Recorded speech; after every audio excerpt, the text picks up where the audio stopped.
Hi friends, ನಾನು Ashwini from Mangalore. Welcome back to my channel.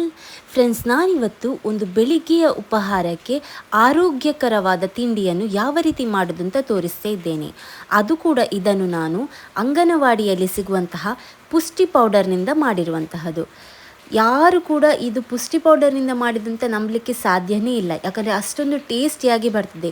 ಹೆಚ್ಚಿನವರು ಈ ಅಂಗನವಾಡಿಯಲ್ಲಿ ಸಿಗುವಂತಹ ಪುಷ್ಟಿ ಪೌಡರನ್ನು ವೇಸ್ಟ್ ಮಾಡ್ತಾರೆ. ಇದರಿಂದ ಯಾವ ತಿಂಡಿ ಕೂಡ ಮಾಡಲಿಕ್ಕಾಗೋದಿಲ್ಲ, ಯಾವ ತರಹದ ಖಾದ್ಯ ಕೂಡ ನಮಗೆ ಇಷ್ಟ ಆಗೋದಿಲ್ಲ ಅಂತ ಅದನ್ನು ಸುಮ್ಮನೆ ವೇಸ್ಟ್ ಮಾಡ್ತಾರೆ. ಸೊ ಅದಕ್ಕಾಗಿ ಅಂಥವರಿಗೆ ನಾನು ಹೊಸ ಹೊಸ ರೀತಿಯ ಖಾದ್ಯಗಳನ್ನು ಮಾಡಿ ತೋರಿಸ್ತಿದ್ದೇನೆ. ಇದಂತೂ ಆರೋಗ್ಯಕ್ಕೆ ತುಂಬಾ ಒಳ್ಳೆಯದು, ಹಾಗೆಯೇ ಇದನ್ನು ತುಂಬ ಸುಲಭವಾಗಿ ಮಾಡಬಹುದು. ಸೊ ಹಾಗಾದರೆ ಇವತ್ತು ನಾನು ಮಾಡುವಂತಹ ಖಾದ್ಯ ಏನಂದರೆ ಅಂಗನವಾಡಿಯಲ್ಲಿ ಸಿಗುವಂತಹ ಪುಷ್ಟಿ ಪೌಡರ್ನಿಂದ ಒಂದು ರೊಟ್ಟಿ. ಸೊ ಇದನ್ನು ಯಾವ ರೀತಿ ಮಾಡೋದು ಅಂತ ನೋಡೋಣ. ಮೊದಲಿಗೆ ನಾನೊಂದು ಮಿಕ್ಸಿಂಗ್ ಬೌಲ್ ತಗೊಂಡು ಅದಕ್ಕೆ 2 ಕಪ್ ಆಗುವಷ್ಟು ಅಂಗನವಾಡಿಯ ಪುಷ್ಟಿ ಪೌಡರನ್ನು ಹಾಕ್ಕೊಂಡಿದ್ದೇನೆ. ಇದು 3 ವರ್ಷದ ಒಳಗಿನ ಮಕ್ಕಳಿಗೆ ಸಿಗುವಂತಹ ಪೌಡರ್. ಸೊ ನಮ್ಮ ಮನೆಯಲ್ಲಿ ಕೂಡ ಮಗುವಿದೆ, ಹಾಗಾಗಿ ಆ ಮಗುವಿಗೆ ಸಿಗ್ತದೆ. ಸೊ ಹಾಗೆ 2 ಕಪ್ ಆಗುವಷ್ಟು ಪುಷ್ಟಿ ಪೌಡರ್ ಹಾಕಿದ ನಂತರ 1 ಕಪ್ ಆಗುವಷ್ಟು ಅಕ್ಕಿ ಪೌಡರ್ ಹಾಕ್ಕೊಂಡಿದ್ದೇನೆ, ನೈಸ್ ಆಗಿರುವಂತಹ ಅಕ್ಕಿ ಪೌಡರ್. ಸೊ ಇದಕ್ಕೆ ನಾವು ತರಕಾರಿಗಳನ್ನು ಆ್ಯಡ್ ಮಾಡುವ. ಸೊ ನಾನಿಲ್ಲಿ ಒಂದು ಮೀಡಿಯಮ್ ಸೈಜಿದ್ದು ಕ್ಯಾರೆಟನ್ನು ಈ ರೀತಿಯಾಗಿ ತುರಿದುಬಿಟ್ಟು ಹಾಕ್ಕೊಂಡಿದ್ದೇನೆ.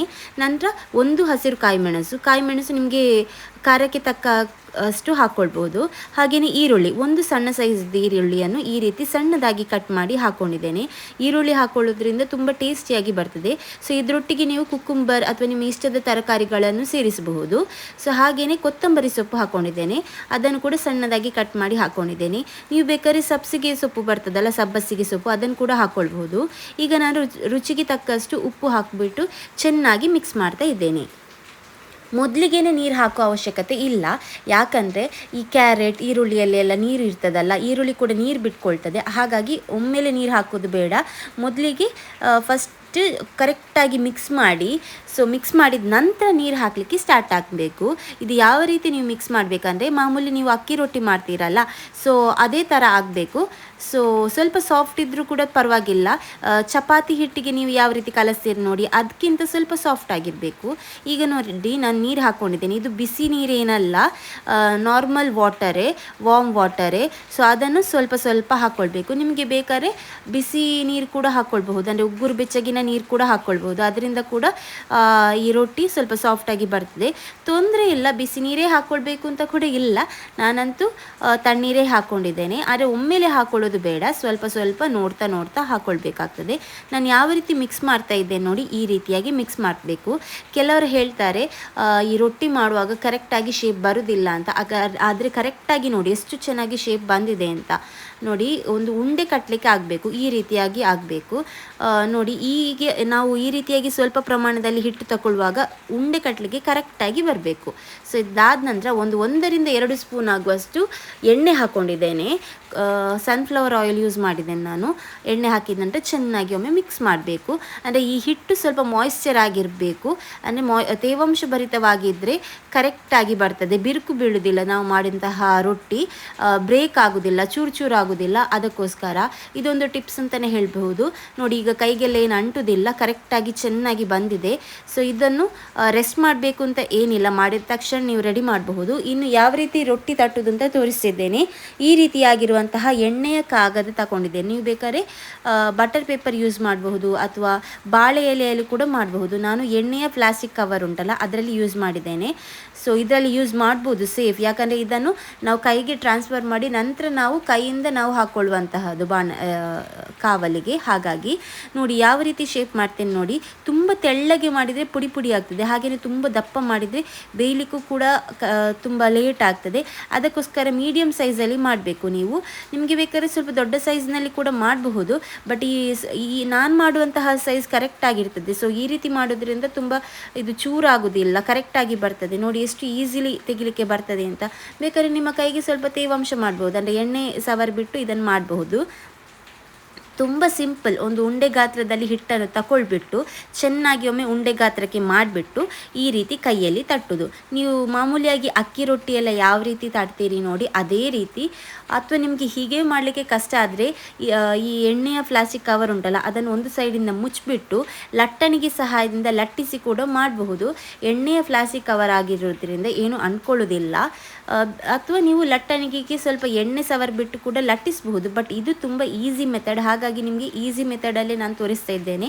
ಕರೆಕ್ಟಾಗಿ ಎಡ್ಜಸ್ ಸರಿಯಾಗಿ ಬರದಿದ್ದರೆ ಕೈಯ ಸಹಾಯದಿಂದ ಅದನ್ನು ಸರಿ ಮಾಡಬಹುದು. ತುಂಬ ಸುಲಭ ಮಾಡೋದು. ಒಂದು ಸಲ ಸರಿ ಬರಲಿಕ್ಕಿಲ್ಲ, ಎರಡನೇ ಸಲ ಸರಿ ಬರಲಿಕ್ಕಿಲ್ಲ, ಮೂರನೇ ಸಲ ಇದು ಸರಿ ಬರ್ತದೆ. ಸೊ ಹಾಗೆಯೇ ಹೆಲ್ದಿ ಕೂಡ ಹೇಳ್ಬಹುದು. ಮತ್ತು ಇದರದ್ದು ಏನು ಹಸಿ ಸ್ಮೆಲ್ ಏನು ಬರೋದಿಲ್ಲ, ಯಾಕಂದರೆ ಕಾವಲಿಯಲ್ಲಿ ನಾವು ಇದನ್ನು ಫ್ರೈ ಮಾಡಿರ್ತೇವಲ್ಲ. ನೋಡಿ, ನಾನು ಸೈಜ್ ಕೂಡ ತೋರಿಸಿದೆ ನಿಮಗೆ ಎಷ್ಟು ದಪ್ಪ ಇರಬೇಕು ಅಂತ. ಸೊ ಅಷ್ಟಿದ್ರೆ ಸಾಕು. ನಂತರ ನಾವು ಇದನ್ನು ಕರೆಕ್ಟಾಗಿ ಫ್ರೈ ಮಾಡಬೇಕು. ತುಂಬ ಅರ್ಜೆಂಟಲ್ಲಿ ಮಾಡಬಾರ್ದು ಮತ್ತು ಹೈ ಫ್ಲೇಮಲ್ಲಿ ಮಾಡಬಹುದು, ಮೀಡಿಯಮ್ ಫ್ಲೇಮಲ್ಲಿ ಮಾಡಬೇಕು. ಸೊ ಮೀಡಿಯಮ್ ಫ್ಲೇಮಿಂದ ಫ್ರೈ ಮಾಡೋದ್ರಿಂದ ಒಳ್ಳೆ ಚೆನ್ನಾಗಿ ಇದು ಫ್ರೈ ಆಗ್ತದೆ. ಸೊ ಹಾಗಾಗಿ ನಾವು ಹಾಕಿರುವಂತಹ ಪೌಷ್ಟಿಕ ಪುಡಿಯ ಈ ಹಸಿ ಸ್ಮೆಲ್ ಏನು ಇರುವುದಿಲ್ಲ. ಹಾಗೆಯೇ ನಡುವೆ ನಡುವೆ ಈ ಕೊಕೊನಟ್ ಆಯಿಲ್ ಹಾಕಬಹುದು ಬೇಕಾದ್ರೆ ನಿಮಗೆ. ನಡುವೆ ನಡುವೆ ಈ ತರಕಾರಿಗಳೆಲ್ಲ ಸಿಗುವಾಗ ತುಂಬ ರುಚಿ ಅನಿಸ್ತದೆ. ನೋಡಿ, ಎರಡು ಸೈಡ್ ಕೂಡ ನಾನೊಮ್ಮೆ ಫ್ರೈ ಮಾಡಿದ ನಂತರ ಈಗ ಆಯಿಲ್ ಹಾಕ್ತಾ ಇದ್ದೇನೆ. 1 ಸ್ಪೂನ್ ಆಗುವಷ್ಟು ಆಯಿಲ್ ಎರಡೂ ಕಡೆ ಕೂಡ ಹಾಕ್ಕೊಳ್ಬೇಕು. ಸೊ ಇದರಿಂದ ಕರೆಕ್ಟಾಗಿ ಫ್ರೈ ಆಗ್ತದೆ ಮತ್ತು ತುಂಬ ಟೇಸ್ಟ್ ಕೂಡ ಅನಿಸ್ತದೆ. ಇದಕ್ಕೆ ನೀವು ಚಟ್ನಿಯೊಟ್ಟಿಗೆ ಕೂಡ ತಿನ್ನಬಹುದು ಅಥವಾ ಹಾಗೆಯೇ ಕೂಡ ತಿನ್ನಬಹುದು. ಹಾಗೆಯೇ ಕೂಡ ನಾವು ವೆಜಿಟೇಬಲ್ಸ್ ಎಲ್ಲ ಹಾಕಿರೋದ್ರಿಂದ ರುಚಿಯಾಗಿರ್ತದೆ. ನಾನು ಇದಕ್ಕೆ ಟೊಮೆಟೊ ಚಟ್ನಿ ಮಾಡಿದ್ದೆ. ಸೊ ಟೊಮೆಟೊ ಚಟ್ನಿ ಜೊತೆಗೆ ತುಂಬ ಟೇಸ್ಟಾಗಿ ಬಂದಿದೆ, ಯಾಕಂದರೆ ಸ್ವಲ್ಪ ಹುಳಿ ಹುಳಿ ಇರುವಾಗ ಈ ರೊಟ್ಟಿಗೆ ತುಂಬ ಚೆನ್ನಾಗಿ ಮ್ಯಾಚ್ ಆಗ್ತದೆ. ನೋಡಿ, ಇಷ್ಟಾದರೆ ಸಾಕು. ಈ ರೀತಿ ಕಲರ್ ಬಂದಂದ್ರೆ ತೆಗಿಬೇಕು. ನಾನು ಇನ್ನೊಮ್ಮೆ ಫ್ರೈ ಮಾಡಿ ತೋರಿಸ್ತೇನೆ ನಿಮಗೆ.